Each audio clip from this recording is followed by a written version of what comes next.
or the means or opportunity to do something different.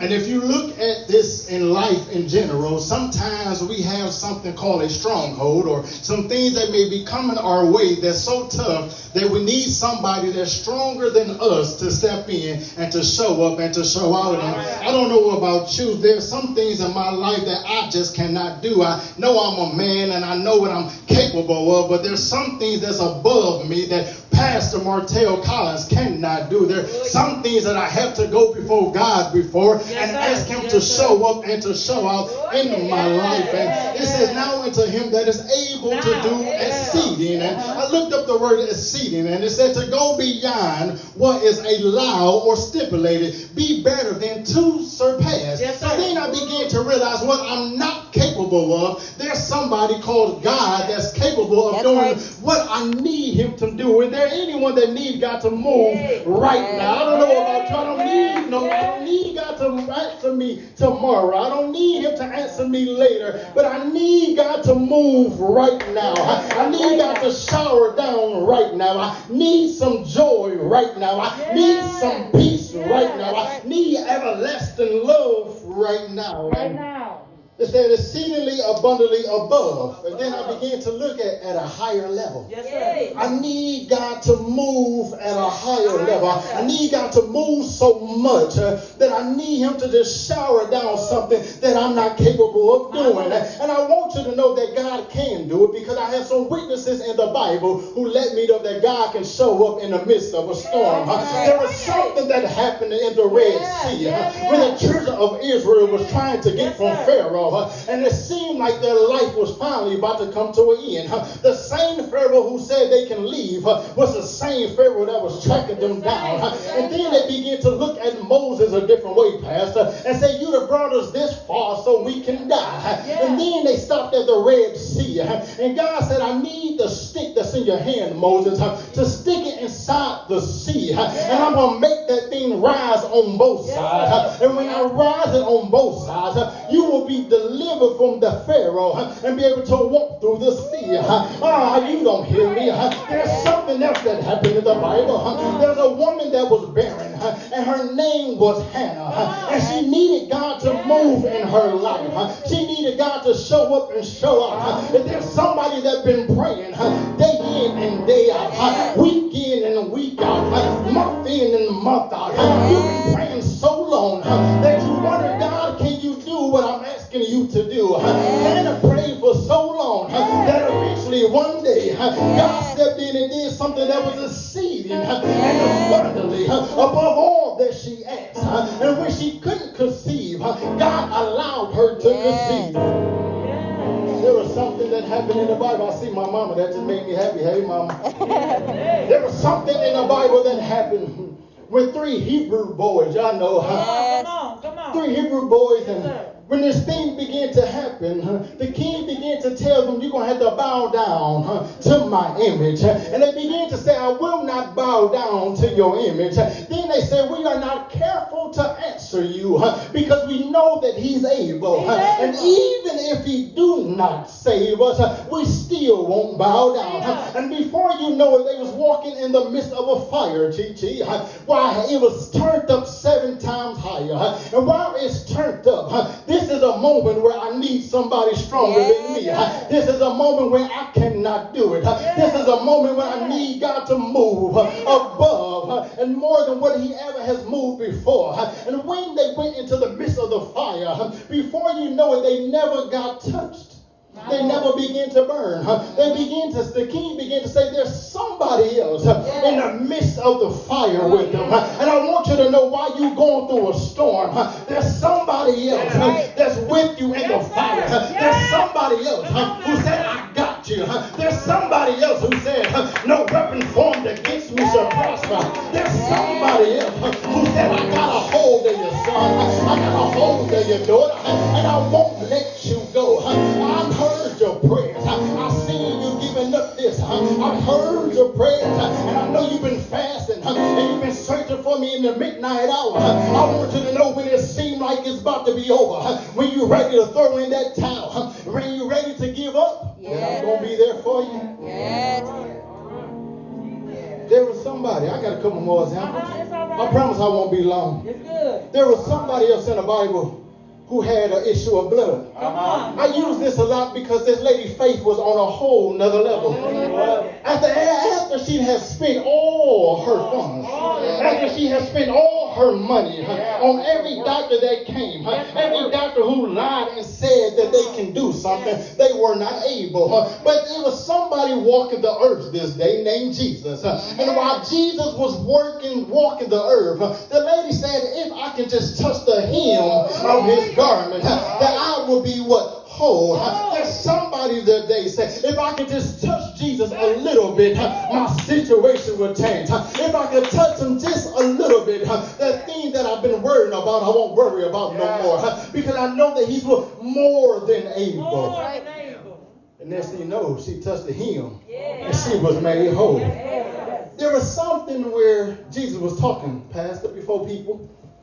About 5,000 of them. And they needed a miracle. Yes, sir. They needed God to show up and show out. Why are you giving so many examples, Pastor Collins? I want you to know your situation is no different. That the same God that blessed before is the same God that will bless now. I feel like preaching. And there was 5,000 in the field. And they only had a couple fishes and a couple loaves of bread.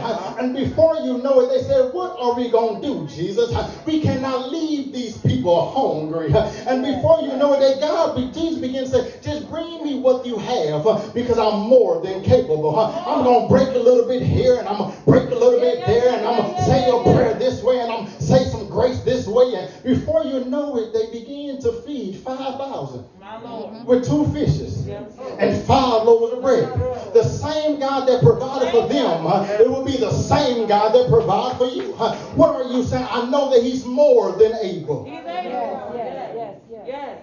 There's something in the Bible, and I know Chichi will understand this, where there was a man in the Bible that was paralyzed. I feel God. And he was so paralyzed that nobody could help him. Nobody. No matter how anointed they was, and no matter how gifted they was, nobody could save this man from being paralyzed but a man called Jesus. And when Jesus came in, he began to tell the man to basically get up and walk. Something that he can never do. Something that he never could put his body to begin to walk. Jesus began to say, get up and walk. You know why this touched me so much? Because I got a daughter who the doctor said never will walk. I feel God in here. And the doctor may say something to you that you may have thought was real at the time. The doctor probably said that you got high blood pressure and it never will leave. But guess what? The same God that healed the paralyzed man, it's the same God that will heal you from your high blood pressure. The same doctor who said your diabetes will never leave will be the same God that will deliver you from diabetes. The same doctor who said you would never get up and walk will have a walking testimony and you will get up and walk. The same one who said your hands never will move, God will begin to bless that thing to do. I want you to know that he's more than capable. He's more than able. There's nothing too hard for the man called Jesus. There's nothing that he cannot do. Whatever you're going through, no matter how it looks, no matter how it seems, no matter what the devil is throwing your way, I want you to know this afternoon that God is able. He can do exceedingly abundantly above all that you ask for. I want you to put your hands together and call on the name of Jesus. And when you call on his name, scream out, he's able. He's able. He's able. I know you can do it, God. I know you can move, God. I need you right now, God. He's able.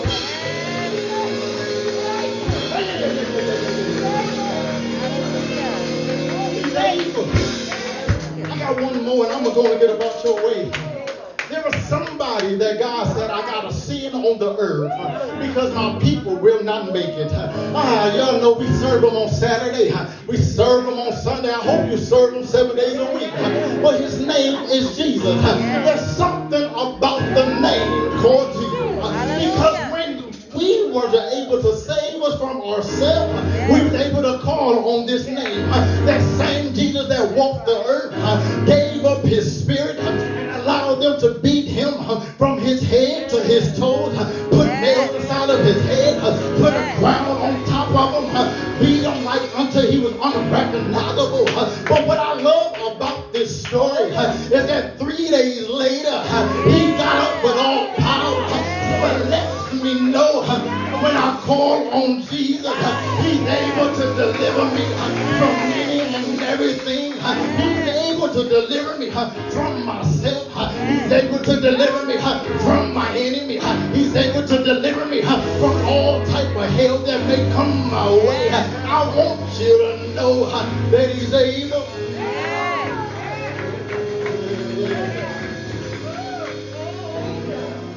One last thing and I'm up out of here. Now unto him that is able. I begin to look at that, to do exceedingly abundantly above all that we.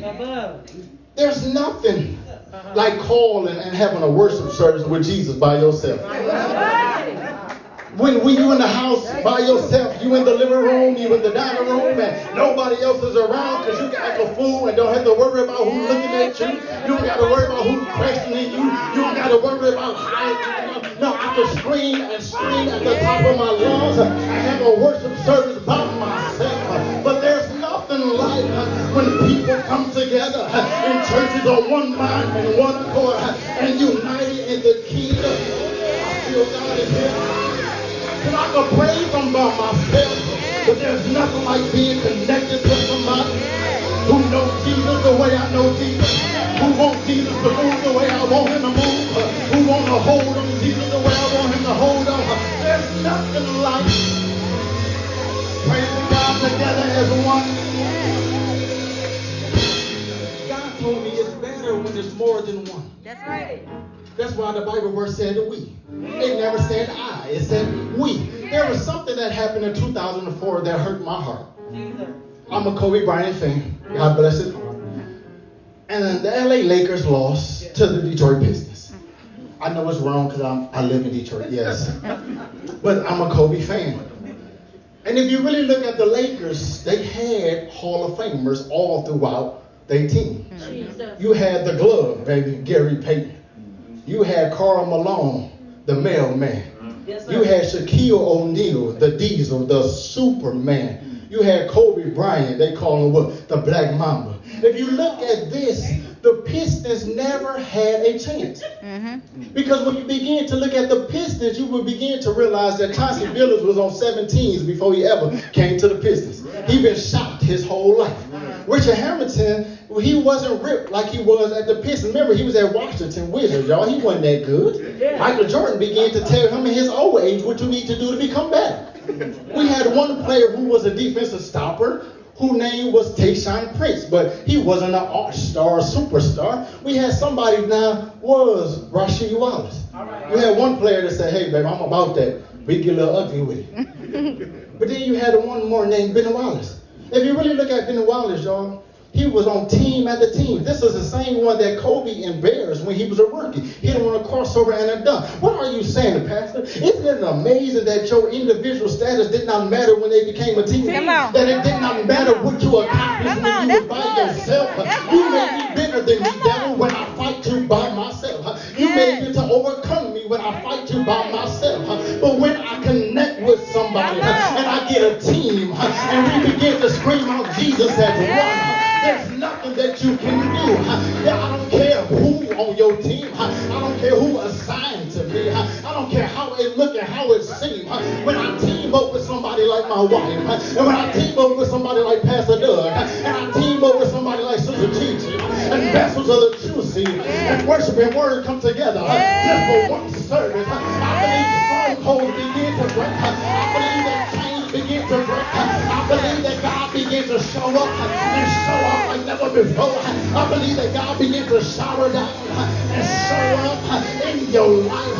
I believe if you begin to scream out Jesus, that God will begin to move, that God will show up and show out. I need him to move right now, not tomorrow, not later on, not this week. I need you to move right now. I've been praying some ridiculous prayers. I need it to happen right now. I ain't coming before you with a little bit of stuff. I need you to heal and make whole right now. the name of Jesus. Heal and make whole right now. In the name of Jesus. Heal and make whole right now.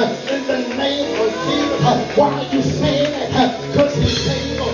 Why are you saying that? Because I believe he gonna move. Why are you saying that? I believe he gonna show up and show up and shower down blessings and miracles like never before. God, you did it in the Bible. I need you to do it for me. God, you did it for them. I need you to do it for my sister. God, you did it back for them. Do it for my brother. You healed somebody before. I need you to heal right now. You made whole before.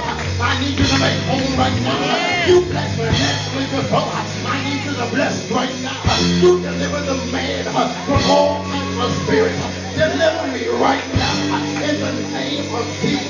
I want you to scream out. He's able.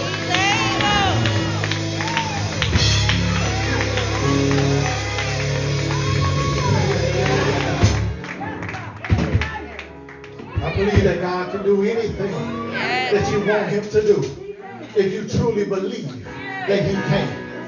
And I'm so happy that my pastor said, hey, let's get together. And I began to say, man, I'm ready to get together because I love the way worship and word, praise God. Yes. But what I love about them is the faith that they have. And I realized that when I connect with them and they connect with us, that we was going to have some faith on a whole nother level. Yes. There's something that we say at Vessels of the True Seed before I close. I scream out, God got it. And they begin to scream out, God got you. But we're going to do it a little bit different. I'm going to scream out, he's able. And I want you to say, Jesus, he's able. Jesus. He's able. Jesus. He's able. Jesus. He's able. He's able. He's able. He's able.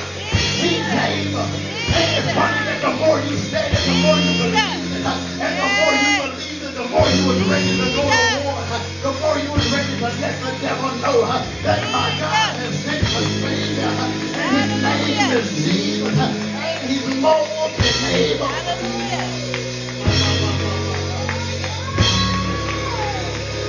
Get about that. You didn't say nothing that I said. Please know that he's able. I see you working others, my God. Yes. Now I want you to work in me. I can't see, but I see you working others. Hallelujah. Now I want you to work in me. Yes. Isn't it something when you need him to move? Yes. You need him to do it right now. Yes. I've seen a glimpse of your healing. I want all the way healing. I seen a glimpse of you providing. I want all the way you providing. I seen a glimpse of you moving. I want to see some more, God. Can you move for me, God?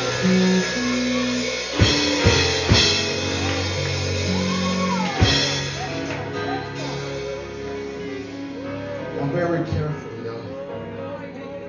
I'm very careful on touching people unless God tells me to do it. I'm very careful because I don't move unless God tells me to move. And I ain't doing this out of formality. But when the doctor said my baby wanted to move,